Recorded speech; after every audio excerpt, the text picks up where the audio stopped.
Hello everyone, आज हम chapter second का पार्ट 3 करेंगे जिसमें हम यूनानी सभ्यता के बारे में पढ़ेंगे। आइए शुरू करते हैं। यूनानी सभ्यता के बारे में जानने से पहले हम थोड़ा यूनान के बारे में जानते हैं। यूनान जो है वो यूरोप के दक्षिण पूर्व में स्थित एक प्रायद्वीप है जो 3 तरफ से समुद्र से घिरा हुआ है और इसमें कुल 502 टापू है, जैसे क्रीट, साइप्रस, मैसोडिन आदि।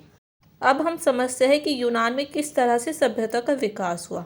तो ऐसा माना जाता है कि 4000 ईस्वी पूर्व में यहाँ एक सभ्यता का विकास हुआ जिसे क्रीट की सभ्यता कहा गया और ये सभ्यता 1500 ईस्वी पूर्व तक चली।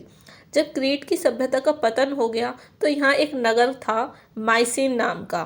फिर यहाँ पे माइसिनियन सभ्यता का उदय हुआ जो 1200 ईस्वी पूर्व तक चली। इस सभ्यता के इतिहास को 3 भागों में बांटा जाता है: अंधकार युग, लौह युग और हेलोनिस्टिक युग। अब यूनानी सभ्यता की प्रशासनिक व राजनीतिक व्यवस्था की बात की जाए तो यहाँ का राजा निरंकुश होता था। जनता राजा को ईश्वर के समान समझती थी। राजा जो था वो परिषद की सलाह पर काम करता था, लेकिन इस परिषद में केवल उच्च वर्ग के लोग होते थे और इस परिषद को ब्यूल भी कहा जाता था।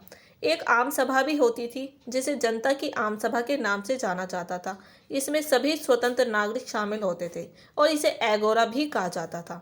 अब हम सामाजिक जीवन की बात करें तो यहाँ का सामाजिक जीवन 4 वर्गों में डिवाइड था: कुलीन वर्ग, मध्यम वर्ग, श्रमिक वर्ग और दास वर्ग। कुलीन वर्ग में अमीर लोग शामिल होते थे, इनके पास बड़ी मात्रा में दास होते थे। जो मध्यम वर्ग था इसमें साधारण नागरिक शामिल होते थे और इन नागरिकों को फ्रीमैन या परोआसी कहा जाता था। श्रमिक वर्ग की बात की जाए तो इसमें स्वतंत्र मजदूर शामिल होते थे जिन्हें ठीटस कहा जाता था और दास वर्ग में दास शामिल होते थे जिन्हें हलोट कहा जाता था।